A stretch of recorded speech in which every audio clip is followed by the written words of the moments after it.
Hello everyone, how are you all? I hope you all are doing well.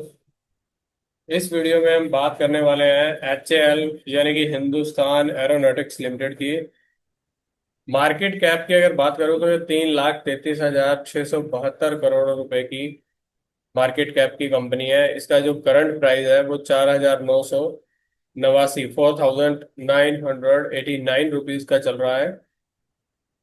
और सबसे पहले अगर बात करें कि ये जो कंपनी है ये क्या, इसका बिजनेस क्या है, ये क्या करती है, तो हम आप यहाँ पे देख सकते हैं। ये जो हिंदुस्तान एरोनॉटिक्स है ये manufacturing of aircraft, helicopters and repair maintenance of aircraft and helicopter. तो देखिए इसका जो बिजनेस है ना वो काफी यूनिक बिजनेस है। ये एयरक्राफ्ट्स का हेलीकॉप्टर्स को मैन्युफैक्चर करती है और उनके रिपेयरिंग का काम करती है।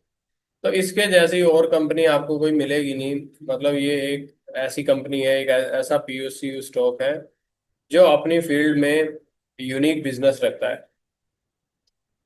इसीलिए इसमें जो इन्वेस्टमेंट है वो काफी जो हमारे लिए फ्रूटफुल हो सकती है।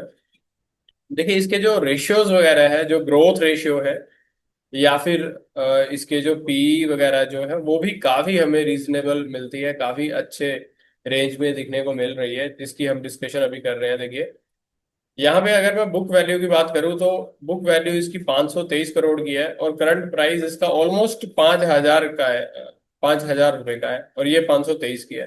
देखिए दिखने में यहाँ पे काफी ज्यादा गैप लग रहा है। हालांकि देखिए पिछली जो हमने वीडियोस बनाई है पीएसयू स्टॉक में उसमें क्या है कि बुक वैल्यू जो है वो ज्यादा ही है करंट प्राइस से। इसमें ऐसा देखने को मिल रहा है कि जो बुक वैल्यू है वो काफी कम है। अगर प्राइस टू बुक वैल्यू की अगर बात करेंगे तो ये 9 गुना हो रखी है, जो कि दिखने में काफी ज्यादा महंगी दिखती है।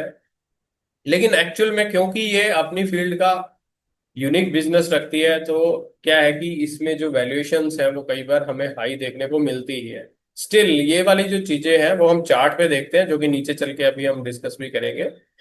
तो यहाँ पे देखिए पी की अगर बात करें तो पीई जो है वो 39 है, 39.9, इसको भी 40 मान सकते हो। दिखने में ये भी हाई लगती है, लेकिन फिर भी मैं आपको अभी यहाँ पे नीचे कंपेयर करके बताऊंगा दूसरे और जो इस तरीके के जो स्टॉक्स हैं। हालांकि एग्जैक्टली सेम इसके जैसा बिजनेस तो नहीं मिलेगा और किसी का, लेकिन फिर भी जैसे ये जो एयरक्राफ्ट्स हैं उनको मैन्युफैक्चर करता है और रिपेयरिंग करता है, ऐसे ही हम इनको शिप वालों से, जो शिप बनाते हैं उनकी रिपेयरिंग करते हैं, उनके साथ हम इसका जो कंपैरिजन कर सकते हैं।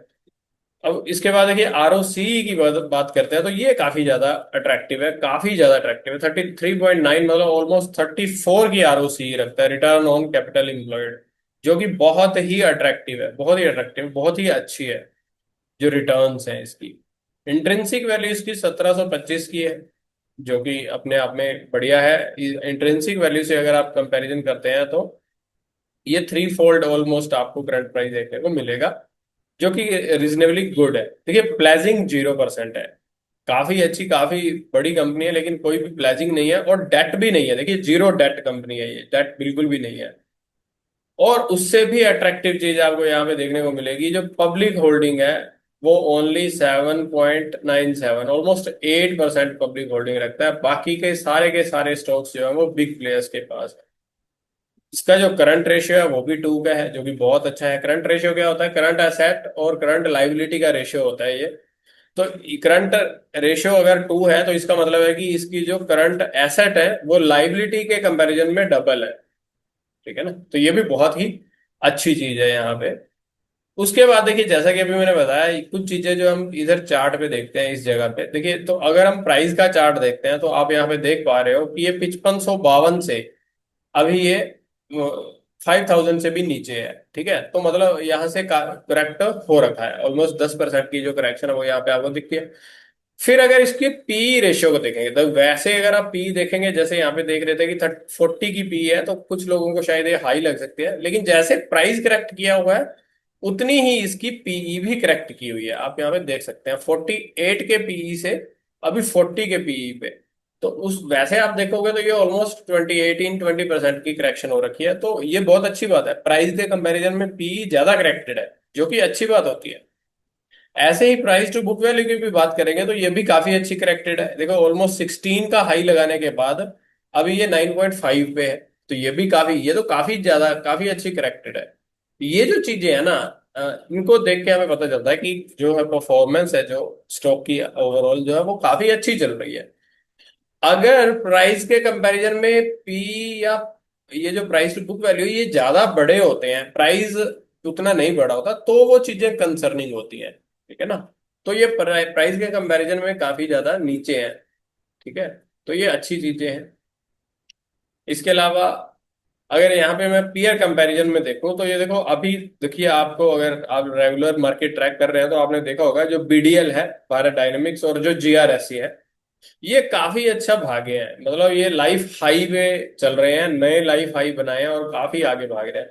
इन दोनों के साथ देखो इनका बिजनेस क्या है। बीडीएल क्या है, ये मिसाइल वगैरह बनाने का काम करता है भारत में।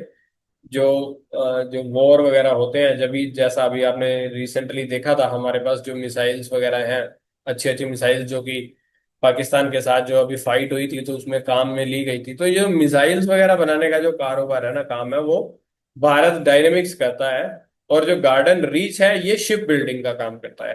ठीक है, वॉर शिप वगैरह बिल्डिंग करना, उनको बनाना और उनको रिपेयर वगैरह करना। तो इन दोनों के साथ अगर देखो यहाँ पे मैं आपको कंपैरिजन करके बताऊं तो देखो पीई, जैसे कि अभी आपने देखा था इसकी 39.9 यानी कि ऑलमोस्ट 40 है। लेकिन बीडीएल की पीई देखिए आप, 128.95 है, 130 है। लेकिन उसके बावजूद भी नए लाइफ हाई बना रहा है, बहुत अच्छे रन दे रहा है, बहुत अच्छे से भाग रहा है। तो ऐसा देखिए, ये मिथ होते हैं कई बार हम मार्केट में देखते हैं कि जी इतने पीई के स्टॉक जो होते हैं वो महंगे होते हैं, हमें नहीं खरीदने चाहिए वगैरह वगैरह।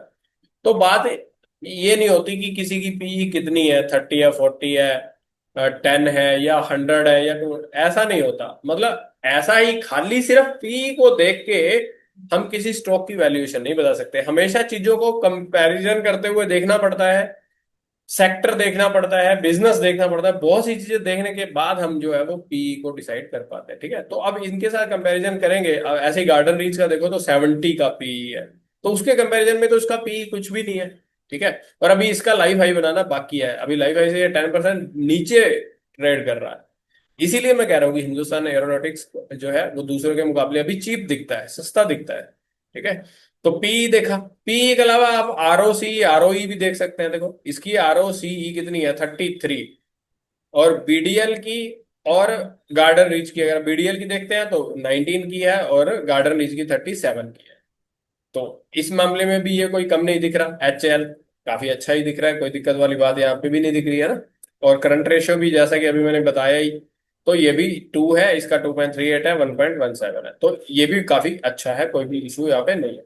फिर अगर पब्लिक होल्डिंग का कंपैरिजन कर ले तो उसमें भी देखिए पब्लिक होल्डिंग सबसे जो कम है वो हिंदुस्तान एरोनॉटिक्स में ही देखने को मिलती है। हालांकि बीडीएल और जीआरएससी में भी ज्यादा नहीं है, ये आप देख सकते हैं यहाँ पे बीडीएल की 12 है और जीआरएससी की ऑलमोस्ट 20 मान लो, यहाँ पे 20 है। तो पब्लिक होल्डिंग तो इसमें भी बहुत ही रीजनेबल है। और जीआरएससी और इन पे भी हम पहले वीडियोस और डिस्कशन वगैरह पहले कर चुके हैं पास्ट में। ठीक है। तो एच ए एल के अभी ये जो वैल्यूएशंस का मैंने आपको जो कंपैरिजन करके बताया उससे भी आपको आइडिया होगा कि वैल्यूएशंस अभी रीजनेबल है, चीप कह सकते हैं दूसरों के कंपैरिजन में। बात करते हैं क्वार्टरली रिजल्ट्स की, तो क्वार्टरली रिजल्ट्स आप यहाँ पे देख सकते हैं 2022 में मार्च क्वार्टर से लेके उसके बाद, या बीच में क्या हुआ था, यहाँ पे कुछ क्वार्टर जो थे वो थोड़े ढीले थे, लेकिन अभी मार्च क्वार्टर में इसका जो रिजल्ट है वो काफी अच्छा आया है। 13,700 करोड़ रुपए की इसकी सेल्स यहाँ पे देखने को मिल रही है। और यहाँ पे अगर आप देखते हैं तो 5,295 का ऑपरेटिंग प्रॉफिट, और नीचे नेट प्रॉफिट और प्रॉफिट बिफोर टैक्स 5,219 और नेट प्रॉफिट 3,917 है। तो ओवरऑल जो अभी क्वार्टरली रिजल्ट्स हैं वो भी काफी अच्छे आए हैं, ये जो पीछे जो थोड़ी वीक परफॉर्मेंस देने के बाद। दूसरी बात देखो, आपको एक आगे बढ़ने से पहले मैं ये भी बताऊं कि इनके जो बिजनेस होते हैं ना वो इसी टाइप के होते हैं। देखो इनको जब बड़े बड़े ऑर्डर मिलते हैं, इनकी जो पेमेंटें हैं आनी होती हैं, जो सेल्स होती है, ये ऐसा तो है नहीं कि मतलब डायमंड का कुरकुरे या लेज का पैकेट मिल रहा है जो कि हर रोज बिकते रहना है, या कोको कोला है या पेप्सी है, ऐसा तो है नहीं। अब इनके देखिए जहाज बनाने के ऑर्डर हैं, सेल्स है, पेमेंट है। तो ये जो इनका एक साइकिल होता है, ये जैसे क्वार्टर के बाद आ गई, 6 मंथ के बाद आ गई, साल के बाद, 2 साल के बाद, तो इस तरीके से ही इनकी पेमेंटें होती है। तो इसीलिए क्या है कि इसमें जो हमें अप्स एंड डाउन्स जो है क्वार्टरली रिजल्ट में देखने को मिल जाते हैं, लेकिन ओवरऑल परफॉर्मेंस जब हम देखते हैं यहाँ पे प्रॉफिट एंड लॉस स्टेटमेंट में हम देखो, अब ओवरऑल यहाँ पे अगर नजर मारोगे तो 2015 के मुकाबले अब देखो डबल है। 2015 के मुकाबले अभी 10 सालों में क्या है, डबल सेल इसकी हो रखी है। और प्रॉफिट मार्जिन तो देखो 4 गुना हो रखे हैं। यहाँ पे आप देख सकते हैं नेट प्रॉफिट 2400 से लेके अभी 8400 करोड़ रुपए के नेट प्रॉफिट है। ठीक है ना। तो ओवरऑल यहाँ पे हमें ब्रॉड व्यू देखना पड़ता है, क्योंकि बिजनेस टू बिजनेस चीजें वेरी करती हैं। बहुत सारे ऐसे बिजनेसेस होते हैं जिसमें देखिए रेगुलरिटी दिखती है, रेगुलर ग्रोथ दिखती है, सिस्टमेटिक ग्रोथ दिखती है कि हर साल 10% बढ़ रहा है, 15% बढ़ रहा है, 20%। लेकिन इसका बिजनेस नेचर ही ऐसा है।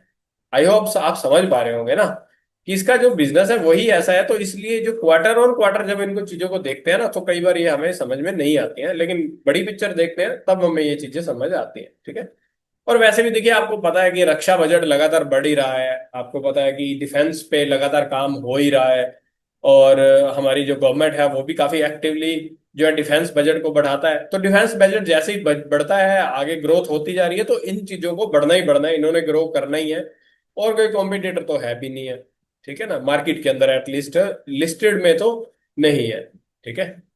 तो यहाँ पे आप अगर आप रिजर्व्स की बात करते हैं 2015 में, देखिए आप 16,000 करोड़ रुपए दिखता है, और उसके बाद मार्च में आते आते अभी मार्च 2025 में आते आते 34,000 रुपए की रिजर्व। तो रिजर्व्स भी अच्छे खासे ये इंक्रीज करते जा रहे हैं, कोई दिक्कत वाली बात नहीं दिखती है। ठीक है ना।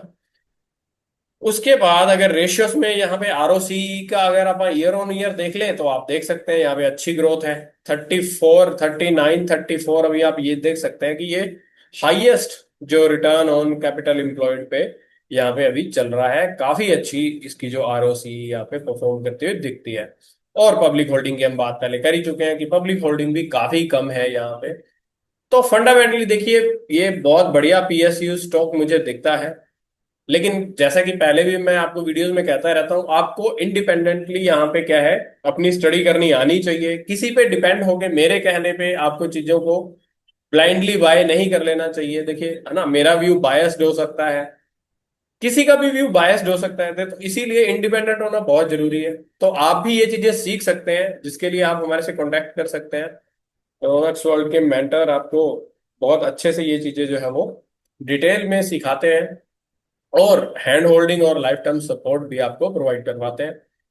अब अगर मैं लास्ट में बात कर लूं इसके टेक्निकल चार्ट की, तो टेक्निकल चार्ट पे अगर आप आते हैं, तो यहाँ पे देखिए आप हिंदुस्तान एरोनॉटिक्स, जो कि अभी जैसा कि आप देख पा रहे हो लगभग लगभग ये 5,000 से अभी थोड़ा नीचे चल रहा है, और इसने जो हाई लगा रखा है वो ऑलमोस्ट 5700 का लगा रखा है।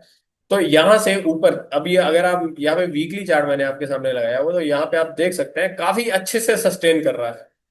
यहाँ पे 4 वीक हो गए हैं, और ये ऊपरी लेवल पे क्या है अच्छे से सस्टेन कर रहा है, जहां पे आपको स्ट्रेंथ दिख रही है। हालांकि देखिए यहाँ पे एक छोटी मोटी क्या है, एक 5500 के लेवल पे, ट्रेडिंग के पॉइंट ऑफ व्यू से बता रहा हूँ, ट्रेडिंग के पॉइंट ऑफ व्यू से 5500 पे क्या है, एक छोटा मोटा रेजिस्टेंस दिखता है। देखिए इन्वेस्टिंग के लिए तो देखिए क्या है कि हमें लगातार इन्वेस्टिंग करते जाना होता है सिस्टमेटिकली, एकदम से पैसे नहीं लगाने होते हैं, धीरे धीरे करके हमने जो है इन्वेस्टमेंट लगातार करते रहना होता है। जैसे ही छोटी मोटी करेक्शन दिखती है, तो हमें और एड ऑन करते रहना चाहिए। तो करंट लेवल भी इन्वेस्टमेंट के लिए मुझे तो अच्छा ही दिखता है।